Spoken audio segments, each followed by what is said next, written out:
मैं as assistant काम किया हूँ, फिर एज ए गोस्ट राइटर काम किया हूँ, फिर राइटर बना, फिर डायरेक्टर बना। It's a long long long journey. Fardeen का जो रोल है वो मैं चाहता था कि सैफ अली खान करे। तो बिगनिंग के अंदर जो मैंने कहानी लिखी थी, अनिल जी का कैरेक्टर नहीं था, फिर मैंने बैठ के कैरेक्टर बनाया। वो सलमान भाई के साथ आपका रिश्ता भी बहुत प्यारा है ना? वो कुछ अजीब है यार, उनके जैसा दूसरा कोई नहीं करता। तो जो लड़की को मैंने देखा तो चौंका, उसकी आंखें इतनी बड़ी थी।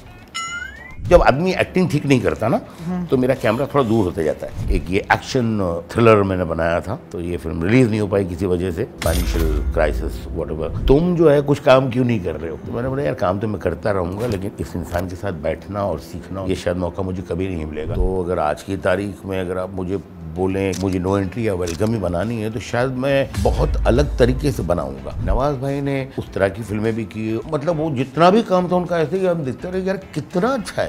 थोड़ा नीचे बोल के कितना नीचे लेके आ गया। अपने आप को ही बोलते कंट्रोल उदय, वो बहुत अलग लगा, बहुत नया लगा। जब मैंने डिसाइड किया कि मैं वेलकम में लूंगा तो काफ़ी लोगों को ऐसा लग रहा था कि यार रंजीत भाई नाना जी तो बहुत बड़े एक्टर है, लेकिन क्या ये comedy. Welcome to another episode of Samsung Galaxy Book for Series present The Bombay Dream with Mukesh Chhabra. ये एक ऐसा शो है जहाँ मैं बहुत सारे डायरेक्टर को आपके सामने लेकर आता हूँ, उनसे कास्टिंग के बारे में बात करता हूँ, उनकी फिल्म के बारे में बात करता हूँ और उनका प्रोसेस जानने की कोशिश करता हूँ। तो चलिए शुरू करते हैं आज का episode the Bombay dream with Mukesh Chhabra.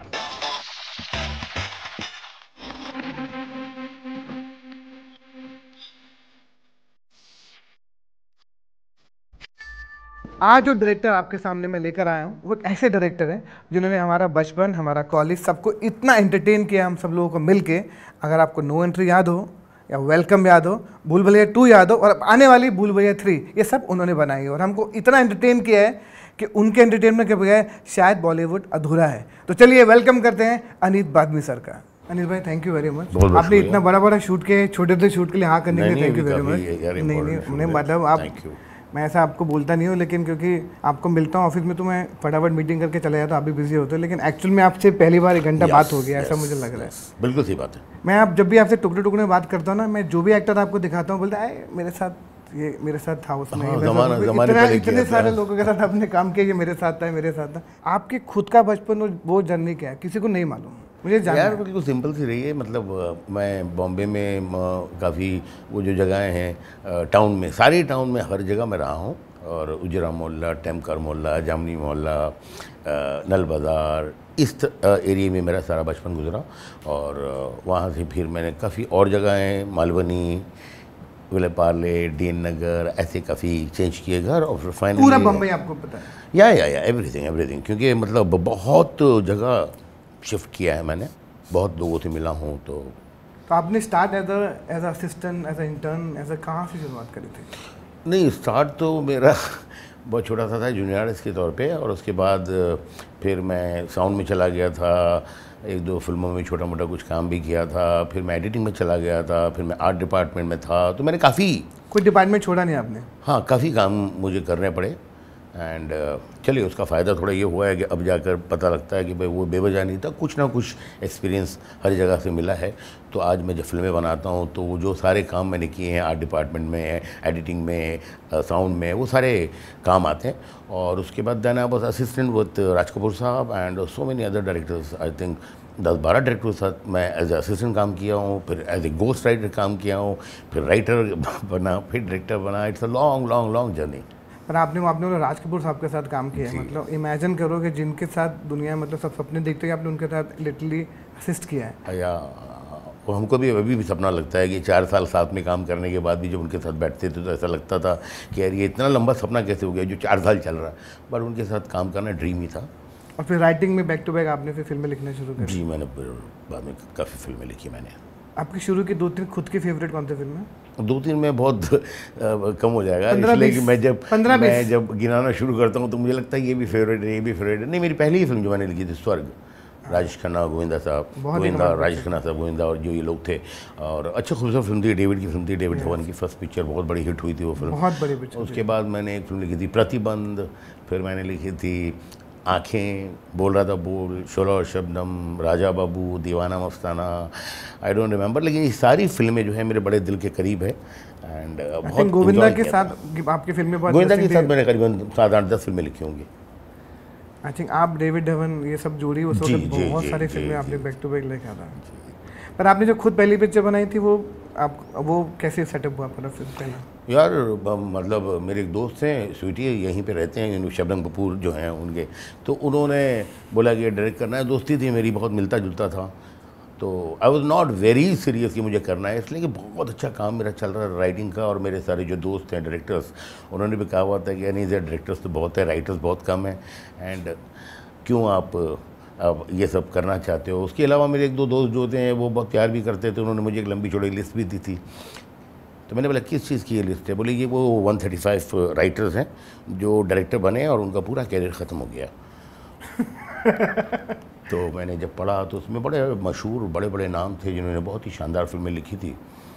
तो नेचुरली थोड़ा आपको डरा रहे थे कि आपको मोटिवेट कर डरा रहे थे? दोनों चीज़ें थी। वो चाहते भी थे कि यार मैं उनकी फिल्में लिखता रहूँ ऐसे, और थोड़ा वो कॉन्शियस भी थे कि यार पता नहीं अनीस डायरेक्ट कर पाएगा नहीं कर पाएगा। और उनको मैंने उतना कभी पता नहीं था कि I was always wanted to become a director, and मैंने बहुत लोगों के साथ डायरेक्शन में काम भी किया हुआ था। तो ये राइटिंग तो जो है मेरी शॉर्टकट थी कि चलो भाई एक थोड़ी सी पहचान बनेगी, 2-4-5 फिल्में लिखूँगा। बट इसको आप किस्मत कहिए कि वो जो फिल्में लिखनी शुरू की तो 10-12-15-20 फिल्में जो है वो गोल्डन जुबली उस ज़माने में बहुत बड़ी बात होती थी कि गोल्डन जुबली होती थी फिल्में, डायमंड जुबलीज होती थी। तो ऐसी था, फिल्में लिखता चला गया और बहुत सहूलत थी और सब कुछ था। तो मेरा भी वो जो सिलसिला मैंने सोचा था 4-5 फिल्मों तक महदूद रखूँगा, वो बहुत लंबा हो गया। एंड उसके बाद जो है फिर ये स्वीटी मेरे दोस्त थे, तो उन्होंने बोला चलो भाई फिल्म बनाते हैं, ये करते हैं। तो मैंने हाँ ठीक है। तो ऐसी मस्ती मजाक में शुरू हुआ था, एंड फिर वो फिल्म शुरू हो गई, सब कुछ हो गया, तो बना दी फिल्म। कौन सी वाली फिल्म थी? हलचल। हलचल। अजय देवगन। आई थिंक उसके बाद हमने बैक टू बैक अजय भाई का था 3 फिल्में ऐसा लगातार कुछ किया था।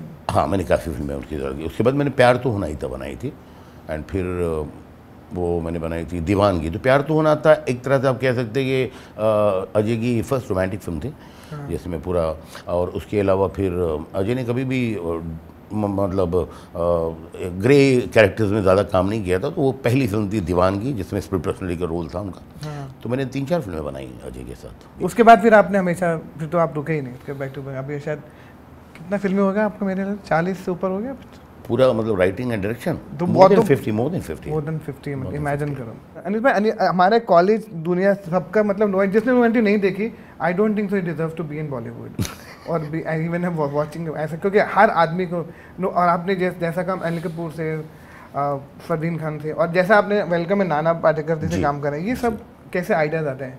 नो एंट्री के बारे में मुझे बताओ, क्योंकि ऐसी फिल्म है जो मुझे लगता है हर आदमी ने, ऐसा कोई भी आदमी ने नो एंट्री नहीं देखी और बार बार रिपीट पे देखे। टीवी पे आती है, जहाँ से लगा दो वहाँ से चालू। नहीं, नो एंट्री में जैसे अपने फरदीन का जो रोल है वो मैं चाहता था कि सैफ अली खान करें, अच्छा काम करते हैं। तो गए, तो फिर उनको लगा कि नहीं यार ये रोल नहीं है, मुझे ये करना चाहिए।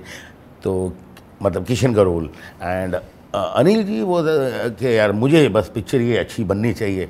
तो 1 मिनट में वो रेडी हो गए कि एक काम करता नहीं सर, ये रोल इनको दे देते हैं, मैं कुछ और। मैंने बोला नहीं सर, ये रोल, क्योंकि मुझे लग रहा था कि वो रोल उनके लिए बेहतरीन है और ये रोल जो है सैफ के लिए बहुत अच्छा रहेगा। फिर we approach Fardeen, and Fardeen को जब सुनाया तो फरदीन वो वेरी ऑनेस्ट गाय, बोले अरे बाप रे बहुत कॉमेडी है, क्या करना है? मैंने बोला बस कॉमेडी नहीं करनी है आपको, और क्या है। तो हाँ, तो मेरा एक ही इंस्ट्रक्शन रहता है मेरे एक्टर्स को कि यार अपना ये कॉमेडी है तो बहुत संजीदगी से, बहुत सीरियसली कीजिए, इसलिए कि सिचुएशनल कॉमेडी मैं लिखता हूँ।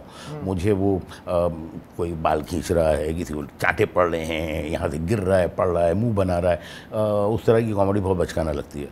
एंड डबल मीनिंग के डायलॉग उसके सहारे भी मुझे लेना अच्छा नहीं लगता है, इसलिए कि वो फिल्में जो मैं अपनी फैमिली के साथ बैठ के नहीं देखूँ तो मुझे लगता है कि नहीं यार पूरी फैमिली के साथ पिक्चर देखनी है, अच्छी फिल्म बनानी है, और ये जो शॉर्टकट्स है इनके सहारे की बिना बनानी है। और चूँकि आई एम अ राइटर तो ये मैं अफोर्ड कर सकता हूँ कि भाई मैं थोड़ी और मेहनत करके सिचुएशनल कॉमेडी बनाऊँ। हाँ, क्योंकि तभी आप वो नो एंट्री में जो सीन थे जितने भी, एक तो लटकने वाला सीन है आपकी फिल्म में, कोई ना कोई ऐसे सीन होते हैं जिसमें आपको डर भी आता है, मज़े भी आते हैं, आप एंटरटेनमेंट भी होते हैं। वो सीन आपके डेलिबरेटली आप ऐसी चीज़ें लिखते हो? या मुझे लगता है कि यार फिल्म जो है ना, एक तो लार्जर देन लाइफ होनी चाहिए, एक लगना चाहिए कि फिल्म बना रहे हैं आप, और वो इतना सीरियस सिचुएशन हो जिसके अंदर लोग शायद मरने भी वाले हों, चाहे वो नो एंट्री हो चाहे वेलकम हो। वेलकम के अंदर ऐसा घर जो है वो हिल रहा है और उसमें 25 आदमी मरने वाले हैं, लेकिन उनकी जो ट्रेजेडी है वो लोगों के लिए कॉमेडी हो सकती है और कॉमेडी होनी चाहिए वो, तो मुझे वैसा ठीक लगता बनाना। जो आपको मालूम होगा कि जो आपके जो मजनू भाई नाना पाटेकर का जो मीम में हर मीम के अंदर एंड में जो लाफ्टर है जी, वो आपके वेलकम से वो कैसे मजनू भाई कैसे उस पैदा फिल्म हुआ, के- मतलब ऐसे हाँ। कैसे कोई कर सकता है? अरे अनिल कपूर और नाना पाटेकर वो जो कैसे हुआ, वो मैजिक कैसे क्रिएट हुआ? फिल्म के अंदर बिगनिंग के अंदर जो मैंने कहानी लिखी थी, अनिल जी का कैरेक्टर नहीं था, लेकिन मैं चाह रहा था कि अनिल जी नहीं फिल्म था? में नहीं, फिल्म की कहानी में, अगर आप फिल्म की कहानी एक लाइन में कहेंगे तो मजनू भाई का कैरेक्टर आता नहीं फिल्म में। एक डॉन है जो अपनी बेटी की बहन की शादी करवाना चाहता है और वो ही लोग हैं, तो ये कोई नहीं। बीच में हमने इसलिए मैंने डायलॉग भी लिखे थे कि भाई बहन उनकी है, प्यार मेरा है, तू बीच में बोलने वाला कौन? तो वो कुछ नहीं है, लेकिन वो मजनू भाई हैं एंड वो फिर इनके बेस्ट फ्रेंड हैं हमारे उदय भाई के, और जो लड़की हीरोइन है उसको अपना बहन मानते हैं, तो इस तरह उनका कैरेक्टर बनता है। तो फिल्म काफ़ी लिखने के बाद फिर मुझे लगा कि नहीं यार, इसमें एक कैरेक्टर इनका होना ही चाहिए, इसलिए उदय भाई के रोल के लिए मैंने हमेशा से नाना जी को सोचा था। तो वो मैंने कभी नहीं सोचा था कि वो अनिल जी करेंगे, मुझे हमेशा लगता था कि नाना जी से करवाना है मुझे। तो अनिल जी के लिए फिर मैंने बैठ के काफ़ी स्क्रिप्ट बनने के बाद मैंने फिर कैरेक्टर बनाया वो, कि नहीं मुझे ये तो चाहिए, और फिर बनते गया वो कैरेक्टर। और जब अनिल जी से भी बहुत प्यार है मेरा, बहुत काम किया है, तो अगर अनिल जी को लेना है और वो इतने अच्छे एक्टर हैं तो ऐसे ही नहीं लेना है मुझे। तो फिर उनको मैंने एक पेंटर बनाया जो लाइफ पेंटिंग बनाते हैं, और फिर उनका कैरेक्टर बनाया, और फिर जिस तरह उन्होंने काम किया और दोनों की जो जोड़ी है वो इतनी खूबसूरत हुई, तो लोगों को बहुत प्यार मिला और सारे मीम्स भी आज तक आते हैं। तो आज आई तक याद है, थिंक मतलब या हंसते वो हमारा जो अगला सेक्शन है ना, वो मेरा फेवरेट है, क्योंकि उसके बगैर शायद मेरा काम जो है हमेशा अधूरा रहता है, जिसको हम बोलते हैं बियॉन्ड द बुक।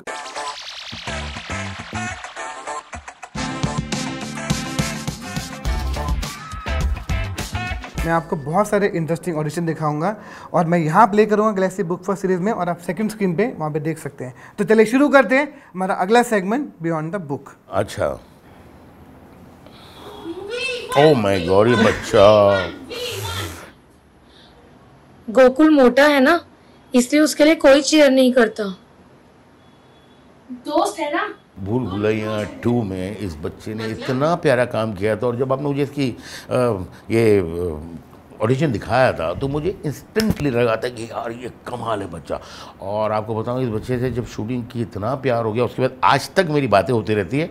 और ये कि मैं भूल भुलैया 3 में हूँ नहीं हूँ, वो चलता ही रहता है उसके साथ। और इसने बहुत अच्छा काम किया था, लोगों ने इसको बहुत पसंद किया, and is a damn good actor. आपने भी बहुत सारे बच्चों को डायरेक्ट किया, आपने मुश्किल होता है आसान होता है? नहीं, मुझे लगता है बहुत आसान है बच्चों को डायरेक्ट करना, इसलिए कि बच्चे बड़े मासूम होते हैं, वो एक्टिंग नहीं करते। एंड मुझे बच्चों से पर्सनली बहुत प्यार है, तो मैं तो मेरी जो बिल्डिंग के बच्चे हैं उनके साथ नीचे क्रिकेट भी खेलता हूँ, उनको आइसक्रीम भी खिलाने ले जाता हूँ। मुझे सारे बच्चों से प्यार है। मुझे बच्चे अगर सेट पे भी कोई आ जाए, कहीं रास्ते में मिल जाए, तो मुझे ऐसा लगता है इसको मैं कुछ कर दूँ। तो वो बच्चों से प्यार है, और मुझे लगता है कि बच्चे बहुत ऑनेस्ट होते हैं, उनको पता लगता है ईमानदारी और फेक। तो मुझे इन बच्चों से बहुत प्यार होता है। इसको तो मैं ऐसे पकड़ लेता था ऐसा, क्योंकि ये है ऐसा। एंड उसको अगर आप एक ब्रीफ करेक्ट कर रहे हैं तो बच्चे चूँकि एक्टिंग बहुत ज़्यादा नहीं करते हैं, मुझे लगता है बहुत ईमानदारी से, बहुत आसानी से जो करते हैं। मुझे लगता है जो बहुत बड़े बड़े एक्टर भी हैं ना, उनको एक इनोसेंस सीखने या समझने के लिए बच्चों को देखना चाहिए। सागर, मैं हर रोज भगवान से प्रार्थना करती थी कि बस किसी तरह हमारी और रिक की शादी टूट जाए। मुझे नहीं पता था कि भगवान बड़ी हाँ, ये भूल भुलैया में एंड एक खूबसूरत लड़की चाहिए थी कि भाई कियारा की बहन दिखाई दे। एंड ये लड़की को आपने जब दिखाया था तो अच्छा काम भी किया था इस बच्ची ने, और खूबसूरत लगी थी, और ऐसा लगा था कि हाँ भाई ये कियारा की बहन हो सकती है। नहीं भाई, एक और सवाल मुझे इससे लगता है, जो यंग लड़के जिनका सबका सपना हीरो हीरोइन बनने का, उनके लिए क्या एडवाइस होगी? बिकॉज हम बोलते हैं कैरेक्टर राइटर तो बन जाते हैं, ऐसा लोग बोलते हैं, नहीं, क्या जो होता सपने है लेकर रहते हैं कि सीधा उनको हीरो हीरोइन बनना है। फिल्में बनाते हैं उसमें इत्तेफाक से ऐसा होता है, मतलब कि भाई हीरो एक होता है, हीरोइन एक होती है। अगर बहुत बड़ी पिक्चर बना रहे हैं तो 2-3 हीरो होते हैं, 2-3 हीरोइन होती है, अगर मैं फिल्म बना रहा हूँ तो। और बाकी जो 20-25 जो हैं, 20 वो होते हैं बाकी कैरेक्टर। तो अगर सब हीरो हीरोइन बनना चाहेंगे और बनेंगे तो फिर बाकी ये कैरेक्टर जो है इसके लिए हम क्या करेंगे? तो वो मुझे लगता है कि ये सोचना और ये सपना बनाना कुछ रॉन्ग नहीं है, लेकिन एक सेल्फ रियलाइजेशन होनी चाहिए और ख़ुद को ही ये सवाल पूछना चाहिए कि क्या मैं मुझे लगता है एक्टर है तो अच्छा इंसान, अच्छा एक्टर हो और वो काम करे, और अगर उसे ये लगता है अंदर से जेन्युइनली कि नहीं मैं हीरोइन बनने के लायक हूँ, और उसे ये लगता है कि मैं हीरो बनने के लायक हूँ, तो why not, they should absolutely try.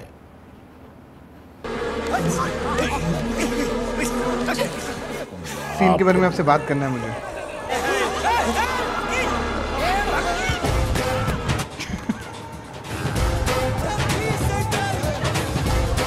How can you think of this scene? मुझे समझ में नहीं आता। It's weird.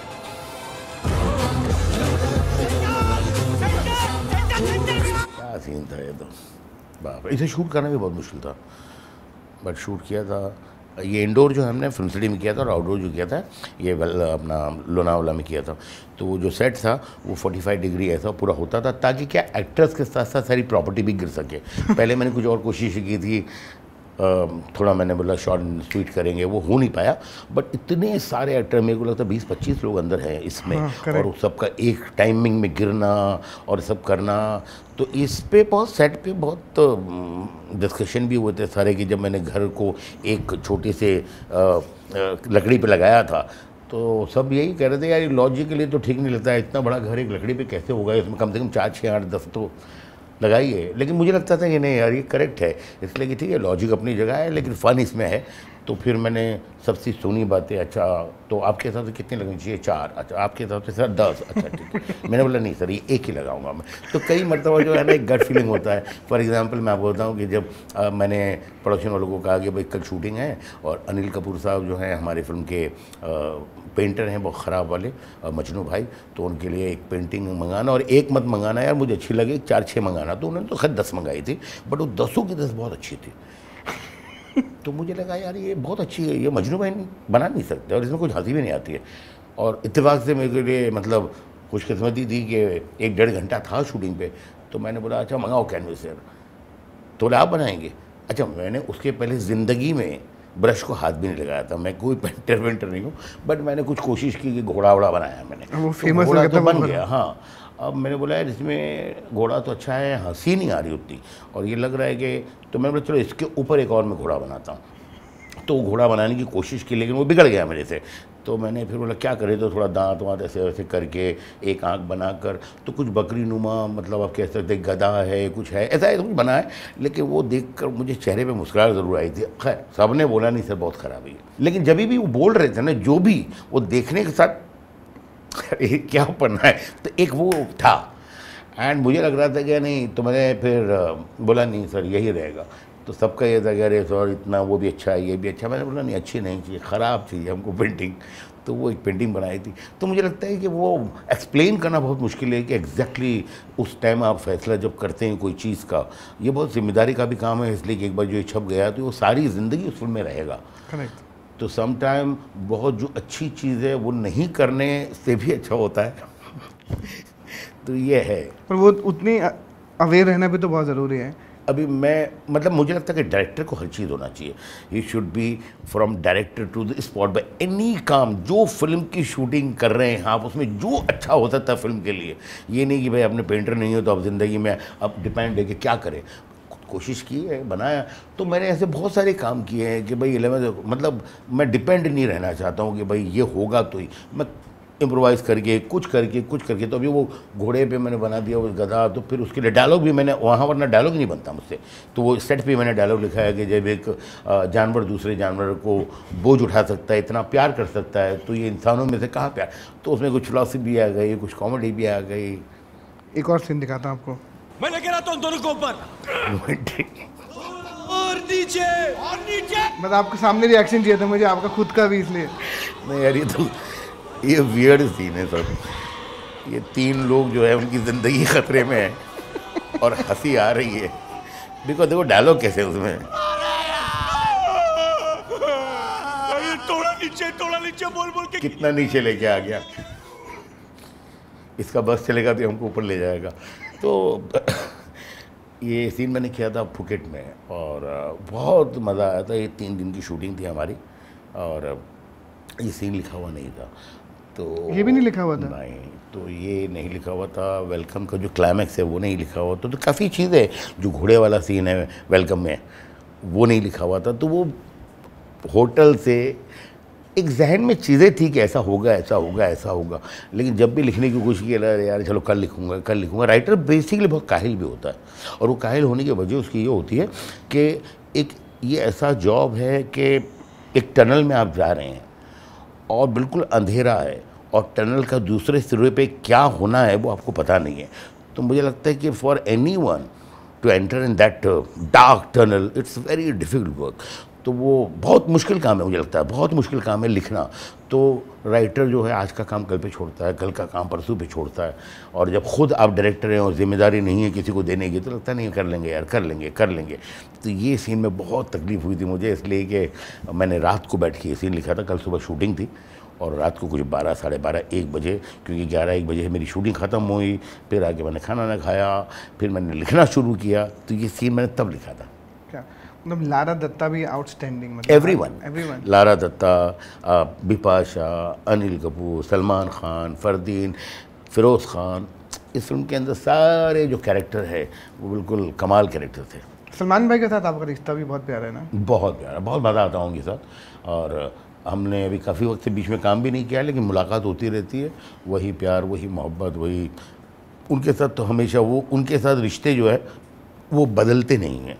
वो एक मर्तबा जो फिक्स हो गया, किसी को अगर वो पसंद करते हैं तो पसंद करते हैं, वो किसी को ना पसंद करते हैं तो वो उनके चेहरे पे पता लगता है कि हाँ भाई ये नहीं पसंद आते।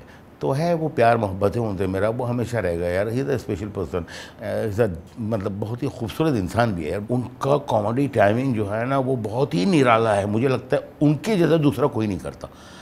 एंड हाँ, वो कुछ अजीब करते हैं, और कई मरतबा as a writer you feel कि यार जो आपने लिखा है उससे ज़्यादा अच्छा मज़ा आ रहा है, ऐसा कैसे? तो है वो, he is a good actor and he is a very very very good human being. या नहीं भाई, आप जब इतने सारी फिल्में लिखते हो, मैं कभी आपके साथ कास्टिंग भी करता हूँ ना, आपकी आधी कास्टिंग तो राइटिंग में आप कर लेते हो। मैंने ये देखा, अरे इसमें इसको लेंगे, बाहर लिखते आप जब लिखते हो तो आप कैरेक्टर साथ में लिखते चले जाते हो? नहीं, ऐसा नहीं है। कई मरतबा जो है कुछ भी अंदाज़ा होता नहीं है, और एक बनाने के बाद फिर सोचते हैं कि चलिए इस एक्टर को लेते हैं, और फिर उसके हिसाब से थोड़ा सा चेंज करना पड़ता है। बिकॉज आई बिलीव कि every actor has lot of positive thing also and कुछ नेगेटिव चीज़ें भी। तो आपको सोचना पड़ता है कि भाई इस कैरेक्टर के साथ, इस एक्टर के साथ हम काम कर रहे हैं, तो उसकी वो जो पॉजिटिव चीज़ें हैं वो कैसे कर सकते हैं, तो वो थोड़ा सा चेंज करना पड़ता है। लेकिन अक्सर जब फिल्में लिखते हैं तो ये दिखाई तो देने लगता है थोड़ा थोड़ा कि हाँ ये होगा, ये होगा, ये होगा, ये होगा। एंड वैसे ही करते रहें, और उसके बाद फिर आपसे मुलाकात हुई तो थोड़ा आसानी हो गई कि चलिए। और मैं तो आपसे इतना सीखता हूँ, मैं तो हमेशा आपके पास आता हूँ, आधा काम तो ऑलरेडी करा होता है, मुझे तो बस फ़ोन करने का ऐसा लगता है कि आपके साथ तो यही होता है कि आप नहीं, सारे दोस्त यार हैं और काफ़ी सालों से वो है। तो जो फिल्में मैं लिखता हूँ तो बनाता हूँ, तो मुझे लगता है हाँ चलो ये बहुत अच्छा रहेगा, इसमें ये बहुत अच्छा रहेगा। और हमेशा मतलब ऐसा रहा है कि मेरी चॉइसेस अच्छी भी रही है कि हाँ भाई एंटरटेनमेंट, मुझे लगता है आपसे बेटर कोई लिख नहीं सकता। नहीं, ऐसा कुछ नहीं है, काफ़ी लोग लिखते हैं, मैं भी थोड़ा बहुत कोशिश कर लेता हूँ। और आप इतना इंटरेस्टिंग नरेशन देते हो, मैं हमेशा, आप एक पेपर ले लेते हो, हमको लगता है आप एक कुछ पेपर पढ़ के बोलेंगे, बस आप पेन लेते हो, देखते हो पेपर में कुछ नहीं होता, और आप पूरी कहानी सुना देते हो। ये जो टैलेंट है ना, ये मुझे कभी आपसे नहीं, मुझे लगता है कि क्या है कि मैं उसमें कंफर्टेबल नहीं हूँ कि मैं लैपटॉप खोलूँ और एक एक चीज़ पढ़ूँ। एक होता है स्क्रिप्ट पढ़ना और एक होता है स्क्रिप्ट को जो है नरेट करना, कि what is actually in your mind. तो जब डायरेक्टर जब नरेट करता है तो मुझे वो पेपर की और अपना लैपटॉप की ज़रूरत नहीं पड़ती है, मेरे जहन में है फ़िल्म, क्योंकि वो फिल्म हम बाद में बनाते हैं, शूट बाद में करते हैं, लेकिन कहीं ना कहीं किस तरह का सेट होगा, उसमें कहाँ कौन सा किस्म का सीन होगा, एडिटिंग क्या होगी, तो फिल्म बनाने के बहुत पहले जहन में कंप्लीट पिक्चर, बैकग्राउंड म्यूज़िक उसमें क्या होगा, वो सब दिखाई देने लगता है, सोच लेता हूँ। तो वैसे जब सुनाता हूँ मैं तो वो फिल्म दिखाई देती है। तो एक्टर्स को ये लगता है कि भाई फिल्म सुनी नहीं है मैंने, ये दिखी है, उनके कैरेक्टर्स दिखते हैं, उनके बोलचाल नज़र आती है, उनका बिहेवियर क्या वो नज़र आता है, वो कैसे उठेंगे, बैठेंगे, क्या बोलेंगे, किस तरह बोलेंगे। तो वो एक अलग फ़न होता है, और मुझे लगता है कि मेरे लिए बहुत उस तरह का आसानी होती है काम करने में। आप इतने सारे स्टार कास्ट करते हैं फिल्में का, यहाँ पे एक एक दो दो का सीन बनाना मुश्किल होता है, आप 20-20, 15-15 लोग एक सीन में होते हैं। आपका क्या प्रोसेस होता है उन सीन को डायरेक्ट करने का, क्योंकि सबके सब धुरंधर बाप एक कमरे में होते हैं आपके साथ? नहीं, मुझे लगता है बहुत सिंपल तरीका मैं रखता हूँ, और आई थिंक मैं बहुत ऑनेस्ट इंसान हूँ। तो मैं जब नरेट करता हूँ तो मैंने कभी बेईमानी से किसी एक्टर को सुनाया नहीं, सिर्फ इसलिए कि नहीं यार ये फिल्म में इसका काम हो जाए। मैं बहुत ऑनेस्टी से सुनाता हूँ। नो पटाना मुझे आता ही नहीं, सच बोलते हैं। नहीं, मुझे पटाना आता ही नहीं है। मेरा PR जो लोगों से मिलना है उसमें I am not very good. तो मैं बहुत ऑनेस्टी से बात करता हूँ एंड छोटे से छोटे जो रोल होंगे मैं उनको पूरी फिल्म सुनाता हूँ ताकि उन्हें ये पता लग जाए भाई आपका इतना ही है, ताकि वो सेट पे क्वेश्चंस नहीं होते हैं कि अरे आपने मुझे ये कहा था और ऐसे हो रहा है। तो जब आप बहुत ऑनेस्टी से करते हैं और उसके अलावा एक जो एक्टर्स होते हैं उनको कहीं ना कहीं एक बात समझ में आती है कि he is very honest with the film. और मेरा एक ही मकसद है और एक ही मकसद होना चाहिए जब फिल्म बना रहे हैं कि भाई मुझे इसे खुश करना है, उसे भी खुश करना है, देखना है कि ये नाराज़ ना हो। वो सारी अपनी जगह बातें हैं, लेकिन सबसे ज़्यादा ईमानदारी आपकी जो होनी चाहिए वो फिल्म से होनी चाहिए। तो फिल्म के लिए जो है मैं बड़ा हंसने खेलने कूदने वाला इंसान हूँ, लेकिन फ़िल्म के लिए कभी कुछ होता है तो मुझे अंदर से कुछ फील होने लगता है। एंड मुझे एक दो लोग जो हैं मेरे वो ये कहते भी है कि अनिल भाई जो आपने फिल्म लिखी थी दीवानगी, कभी कभी जो है वो स्प्लिट पर्सनैलिटी नज़र आती है आपकी कि आप एकदम। तो मुझे पर्सनली किसी के साथ कोई ऐसी प्रॉब्लम नहीं है, लेकिन फ़िल्म मुझे ऐसा जब लगती है कि ख़राब हो रहा है तो मैं थोड़ा कभी कभी अपना अंदर का मतलब मुझे वो अजीब होने लगता है और फिर मैं शायद जो बिहेव करता हूँ या जैसा भी है that is not very good. But how did you handle this so many actors in one scene? मुझे लगता है सबसे डिफिकल्ट सीन होता है। I love them very much because मेरे एक्टर्स जो हैं उनको मैं बहुत मोहब्बत करता हूँ, बहुत प्यार देता हूँ, बहुत इज़्ज़त करता हूँ, क्योंकि आफ्टर ऑल ये वही लोग हैं जो स्क्रीन पे जो चीज़ आप सोच रहे हैं वो करने वाले हैं। एंड मैं अपने कैरेक्टर्स जब लिखता हूँ उन कैरेक्टर्स से मुझे कहीं प्यार भी बहुत हो जाता है, और वो कैरेक्टर्स जब एक्टर कर रहे होते हैं तो मुझे उनसे, अभी जैसे नाना जी हैं, अनिल जी है, तो मैं इतना प्यार करता था उनसे, इतना मेरा वो था उनके साथ। In life also like in our life also या तो अनिल जी के साथ खैर मैंने 7-8-10 फिल्में कर ली एंड नाना जी के साथ भी काफ़ी काम किया मैंने। तो मुझे अपने अभी जैसे तब्बू जी, जैसे भूल भुलैया 2 में तब्बू जी का कैरेक्टर मुझे बहुत अच्छा लगता था और तब्बू जी के साथ मुझे बहुत ज़माने से काम भी करना नो एंट्री के बाद नो एंट्री के टाइम से काम करना था। और जब भी हम लोग मिलते थे तो ये है कि भाई करना है, कुछ हो नहीं रहा था। तो जब ये फिल्म मैंने सोची तो ये मैं बता रहा था कि जैसे शूटिंग पे भी मतलब इतना मस्ती किया है हमने। मुझे लगता है कि मेरे लिए बहुत इंपॉर्टेंट है कि एक अच्छे माहौल में फिल्म बने, बिल्कुल हंसते गाते हुए। और फिल्में क्या उसका नतीजा निकलना है वो नहीं पता, लेकिन 10, 15, 20, 25 साल बाद भी जब उन फिल्मों का जिक्र आए और जो लोग उनसे जुड़े हों तो उनके चेहरे पे मुस्कुराहट आए कि यार ये यादें बहुत अच्छी थी। जब हम नो एंट्री की बात करते हैं होता ही है जी। तो मुझे लगता है कि वो एक्टर्स को भी कहीं ना कहीं ये लगता है कि नहीं यार ये आदमी सिर्फ फिल्म का सोचेगा, ये किसी का ये नहीं करेगा कि इसका अच्छा कर दे उसका ख़राब कर दे। मैं फिल्म का अच्छा सोचूंगा, फिल्म का ख़राब सोचूंगा। एंड बहुत ऑनेस्टी से सुनाता हूँ। तो मैं बाकायदा तो बोल भी सकता हूँ कि नहीं सर इससे सीन आपका नहीं, आप थोड़ा सा 2 कदम पीछे जाइए। तो वो मुझे झिझक नहीं होती और शायद मुझे वो लोग मेरा बुरा भी नहीं मानते, इसलिए कि दे फील केयर और मेरे से बहुत प्यार भी करते हैं सारे मेरे एक्टर्स, सारे। एंड थोड़ा बॉडी ऑफ वर्क भी है और बहुत काम भी किया हुआ है, बहुत फिल्में लिखी हैं, 40-50 फिल्में लिखी हैं, 20 फिल्में बनाई हैं। तो एक वो बॉडी ऑफ वर्क भी होता है कि जिसकी वजह से लगता है कि नहीं अगर अनीस अगर एकदम पक्के तरीके कि नहीं सर ये करेक्ट है तो उन्हें लगता है कि ये करेक्ट होगा। हाँ ये ऐसे बोलते हैं।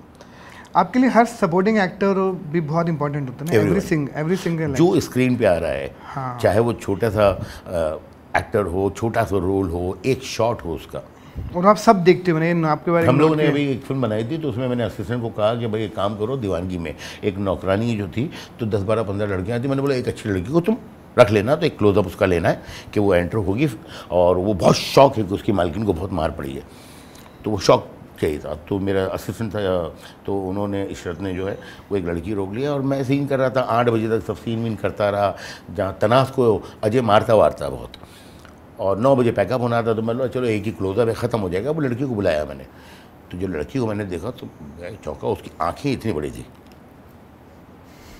तो मैंने इशरत को बोला, मैंने क्या किया यार तुमने किसको लिया? बोलते नहीं शायद अच्छी बड़ी आ गई। अरे मैंने बहुत ज़्यादा बड़ी है यार। तो बोले नहीं करेगी सर करेगी। तो मैं ठीक है। तो मैंने उसको बोला कि आपको एंटर होना है, यहाँ खड़ाना है और आपको शॉक।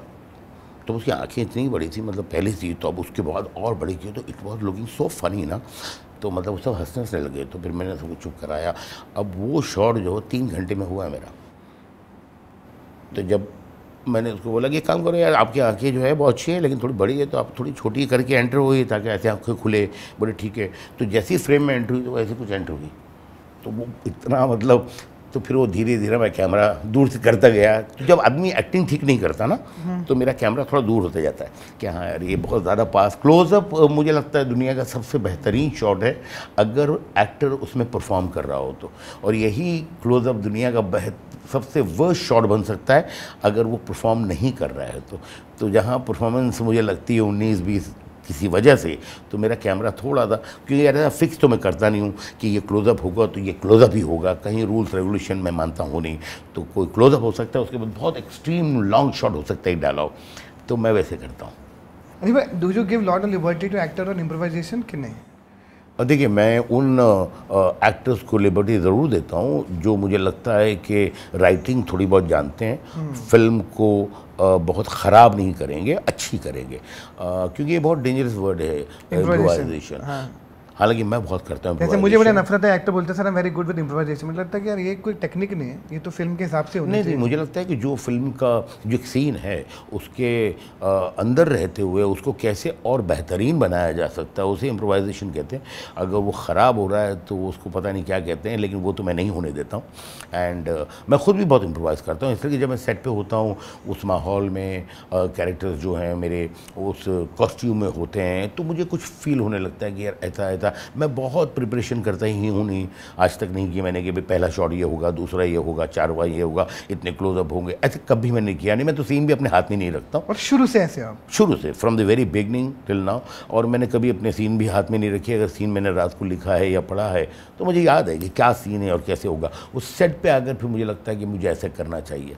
तो मुझे लगता है कि बहुत ज़्यादा कई लोग प्रिपरेशन करते हैं which is very good actually, but अगर मैं वो करता हूँ तो मेरी वो स्पॉन्टिनिटी चली जाती है। और चूँकि मैं जिस तरह की फ़िल्में बनाता हूँ वो बहुत ज़्यादा, मैं नहीं चाहता हूँ कि मैं बहुत ब्रेन से फिल्में बनाऊँ, इसलिए मेरा कहीं ऐसा मानना है कि बहुत ज़्यादा सोची समझी प्लानिंग की हुई ब्रेन से जो फिल्में बनती है वो ब्रेन तक पहुँचती है। मैं दिल से फिल्में बनाता हूँ, मेरे कैरेक्टर बड़े इनोसेंट होते हैं तो वो कुछ अनाप शनाप भी करते हैं एंड दैट वर्क्स। बहुत अच्छी लैम बोली कि ब्रेन वाली फिल्म ब्रेन तक रह जाती है, दिल तक नहीं पहुँचती। नहीं, कई फिल्में ब्रेन से भी चलिए, ऐसी बात नहीं, लेकिन मैं अपने आप को खुश भी रखता हूँ ये सोच के कि यार मैं तो नहीं बहुत ज़्यादा सोचता हूँ, तो चलो कोई रास्ता निकाला जाए। लेकिन आपको लगता है कि हलचल से लेके भूल भुलैया 3 तक फिल्म मेकिंग में कुछ चेंज आया है आपके अकॉर्डिंग? क्योंकि आपने तो सारे कितने 30 साल या बिल्कुल, क्योंकि देखिए हर दिन आपको ज़िंदगी कुछ सिखाती है, और आप जो कल थे इंसान वो आज बदल चुके हैं, आपकी थोड़ी थिंकिंग बदल चुकी है, आपके बिलीफ बदल चुके हैं, आपकी सोच बदल चुकी है।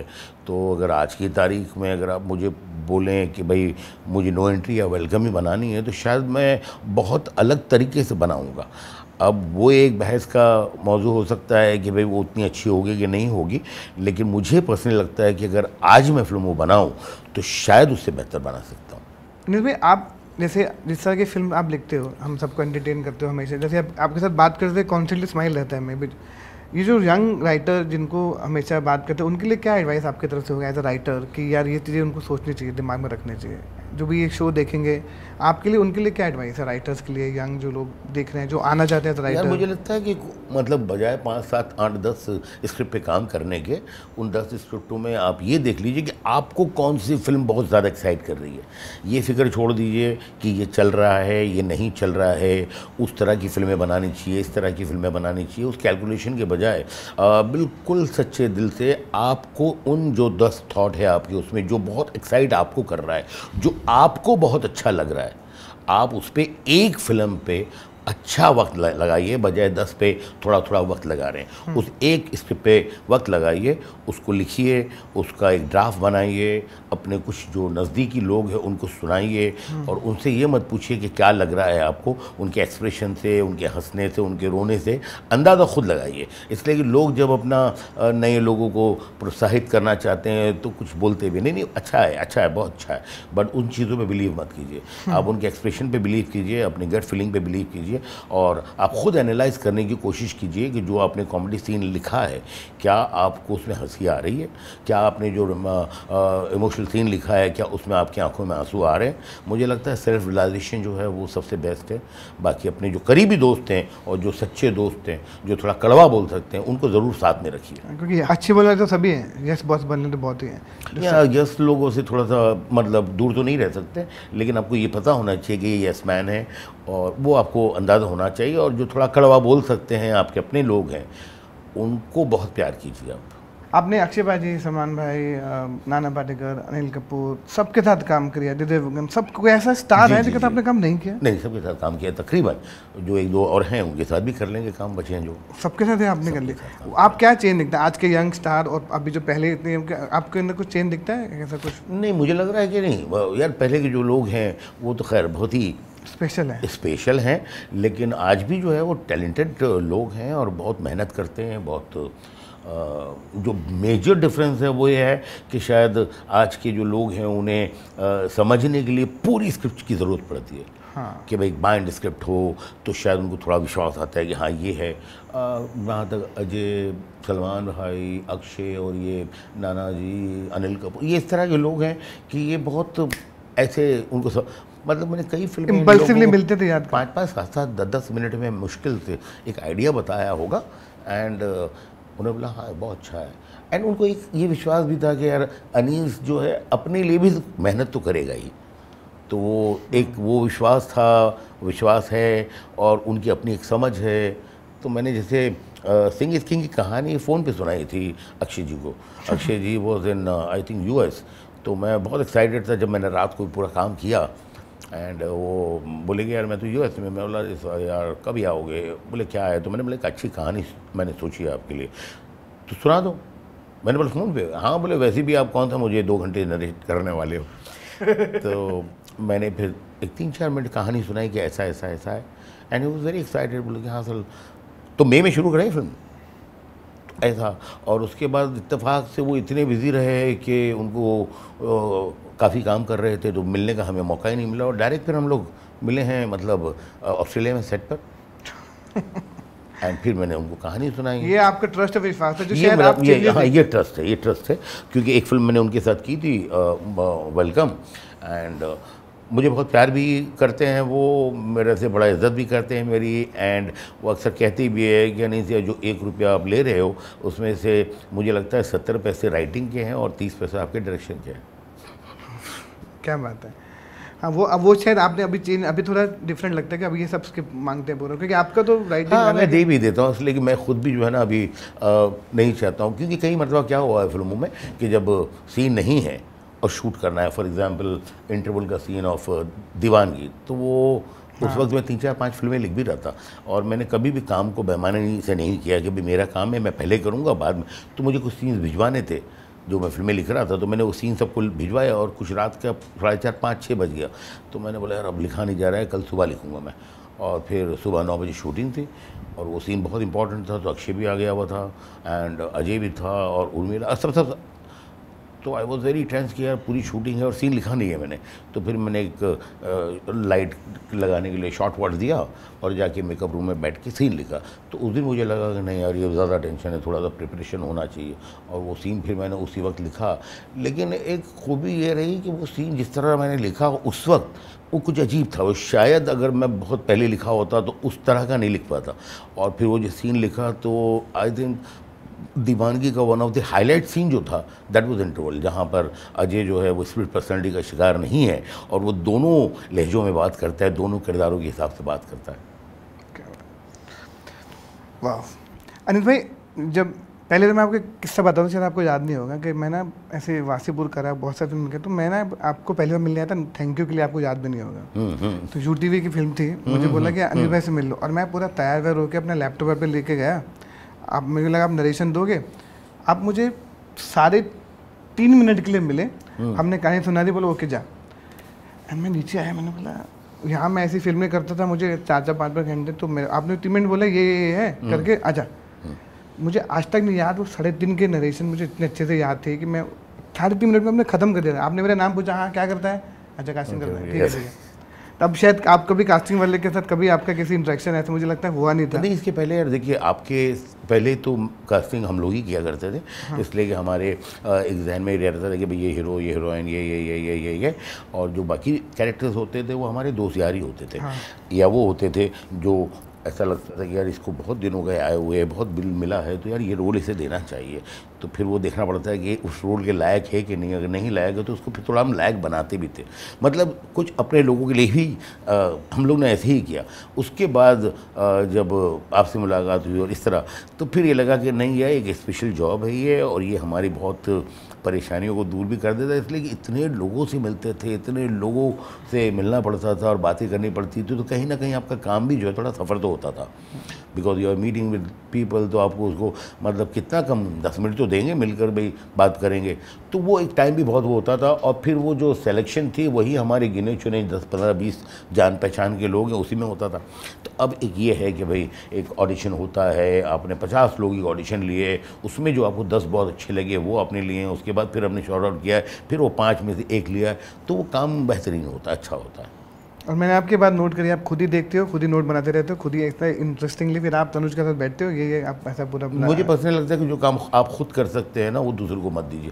जो आप नहीं कर सकते वो दीजिए, और उनको दीजिए जिनके ऊपर आपको थोड़ा विश्वास है कि नहीं यार ये काम हो जाएगा।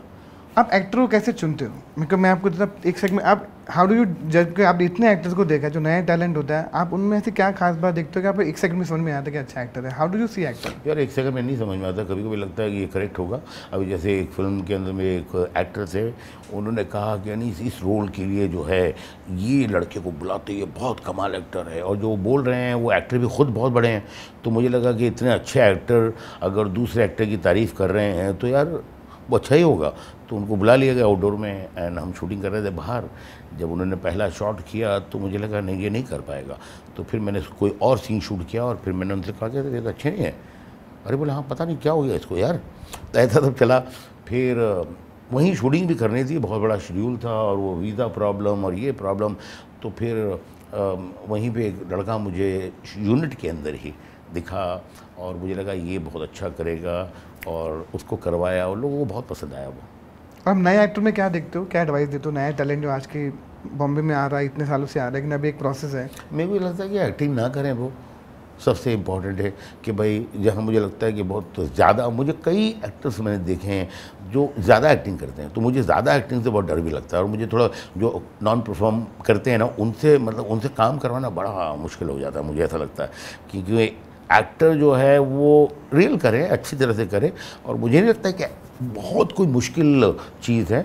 अगर अच्छे एक्टर हैं, आपने कुछ प्रिपरेशन किया है और आप तैयारी करके आए हैं, तो मुझे लगता है कि यार अच्छा काम कर सकते हैं आप।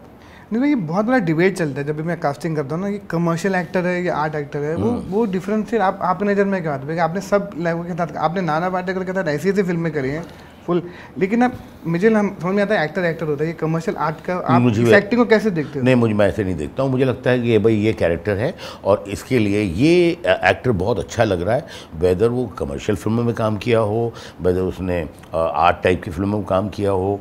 तो जैसे भी नाना जी के बारे में, कि नाना जी तो खैर बहुत ही बड़े लेवल के एक्टर हैं, बट जब मैंने डिसाइड किया कि इन्हें मैं वेलकम में लूँगा, तो काफ़ी लोगों को ऐसा लग रहा था, मेरे अपने लोगों को भी, कि यार रनीश भाई नाना जी तो बहुत बड़े एक्टर है, लेकिन क्या ये कॉमेडी?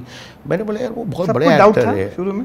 हाँ, क्योंकि वो रोल कुछ इस तरह का था ना, उनके जहन में ये था कि भाई इस तरह की कॉमेडी होगी। बट मुझे हमेशा ऐसा लगता था कि अगर वो कॉमेडी करेंगे तो बहुत एक्टर्स को बता पाएंगे कि एक्चुअली व्हाट इज़ कॉमेडी, क्योंकि उन्होंने कुछ भी ओवर नहीं किया, बहुत ज़्यादा सटल, लेकिन उनकी कॉमेडी का इतना खूबसूरत टाइम है, और ऐसा करते हैं वो। तो वो वेलकम में आप देखिए, उन्होंने जिस तरह छोटी छोटी चीज़ें की है और क्या किया है उन्होंने, तो वो दो बिल्कुल मुख्तलिफ बहुत ही डिफरेंट कैरेक्टर्स हैं। एक मजनू भाई का बहुत लावा पूरा उनका, जैसे अनिल जी का, एंड एक तरफ नाना जी, तो वो दोनों ने एक दूसरे को तो मुझे वो भी लगा था कि मैंने नाना जी को बोला कि सर आप जो गुस्से में आते हो तो फिर जो सर्वर पिटते हो उसके बदले कुछ और करना चाहिए, क्या करें? तो बोले बता तू। तो फिर मुझे लगा कि जब भी उनको गुस्सा आता है तो अपने आप को ही बोलते कंट्रोल उदय कंट्रोल, तो वो बहुत अलग लगा, बहुत नया लगा, बहुत कमाल था। तो आपके कहने मतलब कि कुछ कमर्शियल एक्टिंग नहीं होता है ऐसा? नहीं, मुझे लगता है एक्टिंग होती है। थैंक गॉड आपने क्लियर कर दिया, मैं लोगों से बोल के थक गया कि ऐसा कुछ नहीं एक्टिंग होती है। और आपने भी कुछ फिल्मों के अंदर जो एक्टर्स लेके आए हैं वो कितने खूबसूरत एक्टर हैं यार।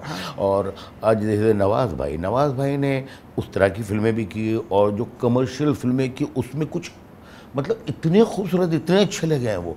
फॉर एग्जांपल वो एक फिल्म में बहुत बड़ा रोल नहीं था, जो सलमान भाई की फिल्म थी जिसमें विलन थे, तो मतलब वो जितना भी काम था उनका ऐसे ही हम देखते रहे यार कितना अच्छा है। तो मुझे लगता है एक्टर खुद बहुत अच्छा हो सकता है, बुरा हो सकता है, उससे जो लोग काम ले रहे हैं वो अच्छा करवा सकते हैं, बुरा करवा सकते हैं, बट या कमर्शियल और ऐसा। मैंने आपसे इसलिए सवाल पूछा क्योंकि मुझे जब मैसेजेस, ईमेल, फोटोग्राफ लिखा हुआ था, sir I am commercial actor, तो मैं वो बच्चे भी जो आर्ट में करे वो they are you also commercial ना, वो भी पैसे तो लेंगे ना। हाँ फिर तो ये आपने अच्छा, ग्लैड आपने, क्योंकि आपसे ज़्यादा ये एक्टिंग के बारे में कौन जानता होगा कि आपने सबके साथ काम किया और एक्टर के साथ काम किया आपने, कोई कमर्शियल एक्टर नहीं, मुझे लगता है कि एक्टर अच्छा ही हो और उसका क्या फिल्में उसने की उससे उसका वास्ता नहीं है। अगर मैं आपको बोलूं कि कभी आप लाइफ में बिल्कुल कंप्लीटली न्यू कमर के साथ फिल्म बनाओगे, क्योंकि आप, मुझे लगता है देखिए, जो मुझे तो कई मरतबा दिल चाहता है इस तरह का काम करने का। मेरे अपने जो लोग हैं जो मुझे बड़ा मोहब्बत भी करते हैं, प्यार भी करते हैं, वो मुझे अक्सर रोकते हैं कि क्योंकि उनको एक मेरी चीज़ पता है कि मैं थोड़ा छोटा नहीं सोच पाऊँगा। मैं अगर न्यू कमर के साथ भी फिल्म बनाऊँगा तो शायद उसका बजट जो है ना वो एक, बिकॉज मुझे लार्जर देन लाइफ फिल्में बनाना पसंद है। मुझे जो सबसे बेहतरीन लेंस लगता है वो 16 है और उसके बाद अभी और छोटा गया 9, 8। तो मुझे पिक्चर हमेशा बड़ी नज़र आती है। मैं हमेशा ऐसी स्क्रीन पर बड़ी फिल्म जो है ना वो, मैंने जब एक बार किसी को नरेट भी करना शुरू किया तो पिक्चर स्टार्ट ऐसे होती है, तो उन्होंने पूछा सर 70 mm में? मैंने बोला नहीं सर ये सिनेमास्कोप है, लेकिन आप पिक्चर लिखी इतनी खूबसूरत है कि ये 70 mm नज़र आएगी। तो मस्ती मजाक हमारे एक्टरों के साथ कभी चलता रहता है। तो मुझे लगता है कि मैं करना भी चाहूँगा, लेकिन वो जब जाके ये सारे कैलकुलेशन होते हैं और जहाँ बजट की प्रॉब्लम आती है कि यार इस तरह की फिल्म बनानी तो इतना ही बजट मिलेगा, वो एक जो चीज़ है वो थोड़ा थोड़ा रोकती है मुझे। आप अगर ऐसा मौका मिले बहुत बहुत मज़ा आएगा, मुझे बहुत मज़ा आएगा। अभी बात करते हैं भूल भुलैया की। बैक टू बैक एक्सपीरियंस जो आपका चल रहा है कार्तिक के साथ और भी कमाल का, वही कैसा चल रहा है? ये फिल्म बड़ी, मुझे लगता है कि आप लोगों को फिल्म जब देखेंगे तो अच्छी लगेगी। बड़ी मेहनत की है, बड़ा खूबसूरत काम किया है। मेहनत तो खैर सभी करते हैं, उससे कोई मतलब ही नहीं, लेकिन हाँ एक लगन भी है, एक ईमानदारी भी है, एक जुनून के साथ फिल्म बनाई है और खूबसूरत कहानी है और अच्छे कैरेक्टर्स हैं, बहुत खूबसूरत डायलॉग्स हैं, म्यूज़िक है, ग्रैंडर है, हर वो चीज़ है जो एक अच्छी फिल्म में लोग देखना चाहते हैं। और भूल भुलैया 2 के मुकाबले में काफ़ी और बड़ी फिल्म है। तो I think people will going to like this picture. And your Kartik back to back अलग एक नया एक्सपीरियंस मुझे था कार्तिक, क्योंकि कार्तिक अभी आज के easy person and I think is a directors actor. अगर उसे पता है, एक ट्यूनिंग है आपकी, तो आप उससे बहुत खूबसूरत काम भी निकाल सकते हैं। एंड बहुत ज़्यादा मेहनती इंसान है, वो लगा रहता है अपने एक पिक्चर के अंदर, तो बड़े प्लस पॉइंट है। कॉमेडी कर सकता है, बाकी सब कर सकता है, तो गुड एक्टर। मैं आज तक किसी से नहीं मिला हूँ जिन्होंने राज कपूर साहब को असिस्ट किया। जी, आई थिंक आपसे, आपको कुछ मेमोरी याद है उनके साथ, क्या क्या इतने साल रहे, ऐसा कुछ स्पेशल? अब मुझे लगता है अगर मैं बुक लिखने बैठूँ तो वो मतलब 2-3 हज़ार पन्नों पे मैं बुक लिख सकता हूँ। बहुत सारी मेमोरीज़ हैं। राज साहब जो फिल्मों में खैर एक्टिंग करते थे वो बिल्कुल अलग एक पर्सनैलिटी थे, राजू, भोला भाला, सिंपल, बट बहुत ही टेरर था उनका। एंड रियली या राज साहब वाज मतलब, तो मतलब वो उनसे मतलब कब क्या होगा वही नहीं पता होता था। तो एक इज्जत भी उतनी थी कि हर देख ही रहे, गाँव में भी थे एंड थोड़े शॉर्ट टर्म भी थे फिल्म को लेकर। उसके अलावा जब एडिटिंग करते थे तो वो शराब छोड़ देते थे एंड सिगरेट छोड़ देते थे। तो अब ये 2 चीज़ें एडिटिंग के टाइम पे, हाँ, जब तक फिल्म एडिट होगी, चाहे वो 1 महीना हो, 2 महीना हो, 10 महीना हो, तो जिस दिन स्टार्ट किया उस दिन ये दोनों चीज़ें उन्होंने छोड़ दी और दोनों चीज़ों से बहुत प्यार था उनको। तो लगता था कि अब तो वो एक इरिटेशन लेवल भी जो है ना वो उस कदर होता था कि आप मतलब बस नाखून जितनी खाली गलती कीजिए और उसके बाद फिर आप अपनी दशा देखिए क्या होगी। तो एक दिन ऐसा भी हुआ था सेट पे कि भाई राज साहब जो है, हमारी फिल्म की जो शूटिंग होती थी 3 शॉट, 4 शॉट, 5 शॉट ले लिए, बहुत बड़ी बात है। लेकिन एक दिन पता नहीं किस मूड में थे, उन्होंने शायद 15, 16, 17 शॉट ले लिए थे और सब बहुत खुश थे। तो उस खुशी के अंदर पार्टी भी थी। तो बोले राज साहब ने, यार आज तो कमाल हो गया, आज तो ये सब, एंड एक काम करते हैं आज रात को पार्टी है। और कुछ शाम को 7 या 8 बजे, 9 बजे पैकअप होना था और मुझे एहसास हुआ कि यार ये ड्रेस तो रॉन्ग दे दी हम लोगों ने कुलभूषण खरबंदा को। तो फिर मैंने दूसरे असिस्टेंट से पूछा, I was a 7th assistant, I used to give clap, तो उसको बताया तो उसकी हंसी गायब हो गई। फिर उसने धीरे धीरे धीरे, तो वो 6-7 जो असिस्टेंट हैं उन सबको पता लग गया कि ये कॉस्ट्यूम रॉन्ग दे दिया है। तो बाकी सेट पे सब हंस रहे हैं और वो 7 लोग जो है जिनको पता था। हाँ, तो अब 7 में देंगे सर, जाके बताओ तो सही, बताओ तो कौन बताए उनको। तो उनके जो चीफ असिस्टेंट हमारे हुआ करते थे मिस्टर कला चंद्र, तो उनको बोला कि सर बता दीजिए, नहीं तो ये शायद मार ही डालेंगे हम लोगों को। तो बोले ठीक है। तो ये बताने के लिए ऐसे आगे जा रहे थे और बाकी हम 6 असिस्टेंट धीरे धीरे पीछे जा रहे थे गेट की तरफ। 1 नंबर में शूटिंग थी RK में, और साहब बहुत शमूर में थे, ऐसे चाय बताओ, हाँ बोलो कला ऐसा सुन रहे थे, हाँ बताओ। कला ने कुछ काम नहीं बोला, हंस रहे थे। ऐसा देखा और उन्होंने बोला कहाँ है असिस्टेंट, और फिर हम जो भागे हैं 6 के 6 और उस रोज़ सेट पे कुछ 14, 15, 20 एक्टर्स थे, तो हम लोग भाग गए। तो कोई कहीं जाके छुपा हुआ है, मैं जाके कॉस्ट्यूम, एक बहुत बड़ा उनका रूम था कॉस्ट्यूम का, जहाँ हर फिल्म की जितनी फिल्में बनाई सबके कॉस्ट्यूम थे, वहाँ जाके छुपे हुए थे। ये सब तब चला, लेकिन मैसेज ये दिया है कि भाई अभी साहब ने बुलाया है और जो आज नहीं आएगा तो उसको कल से RK आने की ज़रूरत है नहीं। तो वो तो खैर जाना मजबूरी थी, तो वो सब एक एक करके जमा होते गए वहाँ पर सेट के बाहर, और फिर एक साथ हम लोग अंदर गए और उन्होंने जो करना था वो किया है। तो चलो वो तो हो गया है जितना करना है। बोले शाम को पार्टी कैंसिल नहीं हो रही है तो आप लोग आइए। तो अब वो जो टेंशन थी, तो हाँ, तो बहुत सारे किस्से हैं। एक बार मुझे उन्होंने कहा कि ये जो नदी है इसके ऊपर वो एक मशीन थी कुछ उसकी, जिससे फॉग जो है जमा होता है, वो दे दी उन्होंने कि भाई तुम जाके करो, क्योंकि और बाकी लोग कर नहीं पा रहे थे बराबर। तो मुझे बोला नहीं तुम जाके करो। तो मैंने जाके किया, तो वो बहुत नोज़ल जो उसका होता है ना, बहुत कुछ ठंडा था, मुझे उतना अंदाज़ा था नहीं। तो मैंने जब पकड़ा तो वो चिपक गया मेरा हाथ उससे, और मेरा हाथ ऐसे ठाड़ा था नीचे, उसमें क्या नाम कहते हैं, पत्थरों पे लग गया। तो मैंने ऐसे जब देखा तो उसमें थोड़ा ऐसा ब्लड निकल रहा था। तो मैं आया और ऋषि कपूर साहब जो हैं उनके एक मेकअप मैन थे, उन्होंने बोला अरे, तो उन्होंने क्या किया, यहाँ से लेके, अच्छा मैं ऐसा था तो खून यहाँ तक बह रहा था, तो उन्होंने यहाँ से लेके यहाँ तक का मुझे पट्टी बांध दी। तो राज साहब ने क्या हुआ, मैंने बोला नहीं सर वो थोड़ा था, ये भी नहीं आता तुमको, ऐसा पता जो भी चिकना चिल्लाना था, ठीक है। अब उसके बाद जब सुबह मैंने खोला, बोला देखा कि चोट तो मुझे इतनी लगी है, बाकी हाँ ठीक है। तो मुझे बोला कि लोगों ने कि भाई जो मेरे असिस्टेंट के, भाई ये पूरी पट्टी बांधना, अगर साहब को ये मालूम पड़ा तो वो आपको बोलेंगे कि अच्छा तो ये मतलब अपनी इतनी बड़ी पट्टी क्या बांधने के लिए, क्या साबित करने के लिए। तो मुझे कुछ नहीं हुआ था, लेकिन मैंने 15 दिन यहाँ से यहाँ तक पट्टी बांधी हुई थी। इतना डर है। आई थिंक वो सब सिखाता भी तो बहुत है। या राज साहब के यहाँ पर मतलब क्या है, वो कहते हैं ना कि मैं इसी स्कूल से आया हूँ, उस स्कूल से आया हूँ, तो राज साहब बहुत यूनिवर्सिटी, तो हम लोग तो यूनिवर्सिटी से आए हैं। अनीस भाई, हमारा जो अगला सेगमेंट है उसका नाम है यादों का पिटारा, क्योंकि आपकी लाइफ में इतना बड़ा करियर है, आपकी इतनी सारी यादें होंगी, थोड़ी सी आप हमारे साथ शेयर कर दीजिए। तो चलिए शुरू करते हैं हमारा अगला सेगमेंट, यादों का पिटारा। या अजय के साथ ये वी वर इन स्विट्ज़रलैंड, ये फिल्म रिलीज़ नहीं हो पाई, नाम बेनाम, ये फिल्म रिलीज़ नहीं हो पाई। एक ये एक्शन थ्रिलर मैंने बनाया था, बट ये हाँ ये बड़ी खूबसूरत फिल्म थी और ये स्क्रिप्ट कंप्लीट है। अगर ये फिल्म बनती है या रिलीज़ होती है किसी तरह कुछ है, वरना ये बड़ी खूबसूरत स्क्रिप्ट मेरे पास है एक।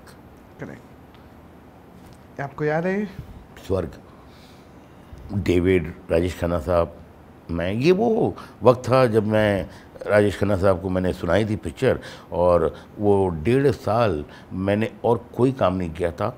एवरी इवनिंग मैं और काका जी जो है हम बैठते थे इनकी ऑफिस में, और मैं सुबह 5 बजे निकलता था डेली। 1.5 साल। मुझे लोग कहते थे कि वो हैं राजेश खन्ना, उन्होंने ज़िंदगी में बहुत कुछ कर लिया है, बहुत कुछ कमा लिया है, बहुत कुछ सब कर लिया है, तुम जो है कुछ काम क्यों नहीं कर रहे हो। तो मैंने बोला यार काम तो मैं करता रहूँगा, लेकिन इस इंसान के साथ बैठना और सीखना और समझना, ये शायद मौका मुझे कभी नहीं मिलेगा। ऐसे मुझे मौके कई 3-4 लोगों के साथ मिले। एक film I was writing with Dilip साहब, तो मैं दिलीप साहब के साथ काफ़ी बैठा हूँ उनके घर में, मैं और दिलीप साहब। तो वो राज साहब के साथ रहा हूँ, राजकुमार साहब के साथ काफ़ी वक्त बिताया मैने। तो मतलब ये सपने हैं हम लोगों के लिए, हाँ, तो ये जो वक्त गुजारा है, मैं आपको बताऊँ कि शायद इनके साथ गुजारा हुआ 5 दिन जो है, मुझे लगता है कि अगर मैं सीखने, समझने और पढ़ने और लिखने और देखने की कोशिश करता, तो वो मुझे लगता है 5 साल से भी मुझे वो बातें नहीं पता लगती जो ये लोग हैं। दे आर मतलब हमेशा से बड़े लोग हैं, इनकी कुछ अलग बातें। मुझे लगता है किसी उस्ताद के साथ 1 घंटा रहना और बाकी आप सीखने के लिए 5 साल लगे हुए हैं, इट इज़ इक्वल। पता नहीं कब वो क्या बात करेगा और वो आपकी ज़िंदगी कितने काम आएगी। तो I am very fortunate actually कि मुझे काका जी के साथ बैठने और मिलने का और इस तरह दोस्ती, मैं मतलब ये कह सकता हूँ कि काका जी को ऐसा लगता था मुझे कि हम 2 दोस्त बैठे हैं और रात को शाम को 5-6 बजे से लेके सुबह 5 बजे तक सिर्फ बातें करते थे। ये फोटो आपको याद है? माय गॉड, प्रेम रो, ये अरे यार ये कहाँ से मिल गया आपको? ये राज साहब हैं, ये सुरेश भट्ट जी हैं हमारे डांस मास्टर, ऋषि कपूर साहब, Radhu Karmakar, one of the best, मतलब इनसे अच्छी फोटोग्राफी क्या, मतलब he was a great man. पीछे ये जो हैं ये हैं हमारे कला जी, हमारे चीफ असिस्टेंट, ये हमारा राज साहब का बॉय है प्रेम। अच्छा, ये जो टोपी में हूँ ये मैं हूँ। या ये आई थिंक 78-79 की बात है। ये सब मैं तो ये मेरे सपने में सोचता हूँ कैसा वक्त होता होगा आपने वो वक्त। ये पूना में हम अपने लोनी में बहुत बड़ा गांव लगाया था, साहब जो है उनका बहुत बड़ा फार्म था लोनी में, तो ये लोनी में पूरा गांव बसाया था हमने। और यहाँ काफ़ी पिक्चर हमारी, क्लाइमैक्स हमने यहाँ किया था, गाने हमने ये किया थे। ये गाना चल रहा है हमारा, जब कुछ नहीं है भाता, जब रोग ये लग जाता, मैं हूँ प्रेम रोगी। याद है? बहुत ख़राब फोटो है मेरी। ये चिंपू है। खराब फोटो है, इतनी अच्छी फोटो है। अरे ठीक है, मेरे बाल देखिए, मतलब क्या ऐसे ही था मैं, बड़ा स्टाइलिश तो थे, ऐसे नहीं है, इसमें ऐसे नहीं कि ऐसे नहीं, कुछ पता ही नहीं था। ये कब का है, याद है कुछ? यही वही सेट पे वो जो सीन मीन चल रहा है हमारा, हम लोग मार्ग पे खड़े हुए हैं एक्चुअली, ये किसी के मार्ग पे। तो चिंपू हमारे साथ असिस्टेंट था एंड हम 6-7 असिस्टेंट थे, मेरे से सीनियर था चिंपू। जब मैं जाता हूँ आर के तो मैं बहुत इमोशनल हो जाता हूँ, इसलिए कि वहाँ पे बहुत ज़िंदगी का बहुत बेहतरीन 4 साल जो है वहाँ पे गुजरा है और वो जगह अपनी जैसी लगती है, वहाँ की कैंटीन, वहाँ का सेट, वहाँ का हर चीज़, तो वो मैं ज़िंदगी में कभी भूल नहीं सकता वो 3-4 साल। जी आपको याद है? I think this is ready. हाँ, ये रेडी फिल्म का है मेरे ख्याल से। तो ये सलमान भाई हैं और मैं हूँ, मेरे असिस्टेंट है इशरत, काफ़ी लोग हैं एंड कुछ मस्ती मजाक चल रही है। कुछ सीन की बात तो नहीं कर रहे हैं हम लोग। ये हाँ, ये बहुत रिसेंटली, ये अभी जब मैंने फिल्म स्टार्ट की उसके कुछ हफ्ते 10 दिन पहले अपनी टांग मैंने तुड़वा ली थी और ये पूरे व्हील चेयर पर हूँ और ये पूरा अपना प्लास्टर लगा हुआ है after surgery and this is the first day shooting of Bhool Bhulaiyaa 3। तो ये बड़ा स्पेशल पिक्चर रही, इसलिए कि इसमें आधी फिल्म जो है मैंने व्हील चेयर पर गुजारी। उसके बाद फिर मैं क्लचेस पे था, लोग मस्ती भी करते थे, मेरी एक टांग निकली है, हॉकी का बहुत बड़ा खिलाड़ी था मैंने लिखा था ये मस्ती। और बहुत मतलब आखिर में जाके मैं अपने पैरों पे ये कह सकता हूँ कि खड़ा हुआ, और इस फिल्म में पैरों पे खड़ा हुआ हूँ मैं। इस पिक्चर में यार में खड़ा हो गया आप। ये याद है आपको? हाँ, ये मुझे लगता है एक फिल्म बनाई थी मैंने कुछ, और मुझे एग्जैक्टली याद नहीं आ रहा है, बट ये शायद स्विट्ज़रलैंड या न्यूजीलैंड की फिल्म है and I am with Arjun Kapoor. ये याद नहीं, एग्जैक्टली याद नहीं आ रहा मुझे कहाँ की फ़ोटो है और क्या है। ये याद है? यस, स्वर्ग। मैं नरेट कर रहा हूँ उसको, जूही को। जूही के साथ काफ़ी काम किया मैंने। स्वर्ग की बहुत बड़ी फिल्म थी। मैंने एक प्रतिबंध की थी, प्रतिबंध में बहुत अच्छा काम था, उसने काफ़ी बड़ी हिट फिल्म हुई थी। उसके बाद मैंने एक फिल्म उनकी लिखी थी, बोल रहा था बोल बहुत कमाल था। डेविड साहब ऐसे दिखाई देते थे, ये देखिए। एंड ये फिल्म बहुत स्पेशल फिल्म थी बिकॉज ये पहली फिल्म थी जिसमें मैं स्टोरी, स्क्रीन प्ले, डायलॉग लिख रहा था और नाम भी आ रहा था मेरा, वरना इसके पहले जो फिल्में लिखी थी उसमें नाम नहीं था मेरा। Ghost writer. आपको उस वक्त दुख होता था घोस्ट राइटर के नाम? नहीं, मुझे कभी किसी चीज़ के लिए दुख नहीं हुआ। मैंने जब जो काम किया, मुझे लगता है उस वक्त मुझे पैसों की ज़रूरत थी और जो राइटर्स थे उनके साथ एकदम करेक्ट डील थी कि आप ये लिखिए, आपको ये पैसा दिया जाएगा, आपको नाम नहीं दिया जाएगा। तो बहुत क्लैरिटी थी। तो उस वक्त मुझे पैसों की ज़रूरत थी और मैंने लिखा, और वो कहीं ना कहीं मेरी चीज़ें काम भी आई लिखने से। मुझे लगता है कि लिखा हुआ कभी ख़राब नहीं होता, क्योंकि जब वो फिल्में रिलीज़ हुई और जब मैंने जाके फिल्में देखी तो मेरा कॉन्फिडेंस बढ़ा कि भले मेरा नाम नहीं, लेकिन हाँ मैं लिख सकता हूँ। लोग मेरे डायलॉग पर हंस रहे हैं, मेरे डायलॉग्स पे रो रहे हैं, मैंने जो कंसीव किया है वो अच्छा है, तो एक ये विश्वास ही बढ़ता है। तो मुझे आप अपना वो ग्रो ही कर रहे थे अंदर, ग्रो ही कर रहे हैं, तो शायद वो ग्रो करने में थोड़े पैसे भी मिल गए, तो कोई कंप्लेंट नहीं, कुछ नहीं, बहुत अच्छा रहा। ये भूल-भुलैया 2, ये कार्तिक और मैं, ये कुछ मैं बता रहा हूँ सीन के बारे में, कुछ एक्सप्लेन कर रहा हूँ कि भाई क्या करना है, कैसे करना है, क्या बात है। थैंक यू नील भाई, थैंक यू, बहुत बहुत शुक्रिया Thank sir, you very, very, बहुत very मज़ा much. आया और अच्छी बातें हुई। Thank you very much sir. आपको जितना भी थैंक यू बोलो हमेशा कम रहता है, क्योंकि आपसे इतना कुछ सीखने को मिला है, आपके साथ इतना कुछ सीखता हूँ, कैसे एंटरटेन किया जाता है लोगों को, कैसे स्क्रीन पे लिखा जाता है। Thank you very much for आपने इतनी लंबी जर्नी हमारे साथ शेयर करी। लेकिन जाते जाते एक बहुत कमाल का हमने काम किया, हमने आपकी एक सुंदर सी पिक्चर ली है और उसको और भी सुंदर स्केच में कन्वर्ट किया है using Samsung Galaxy tab S10 ultra portrait studio feature. मुझे लगता है कि ये पिक्चर अब और भी सुंदर हो जाएगी अगर आप इस पिक्चर पर अपने सिग्नेचर कर दें।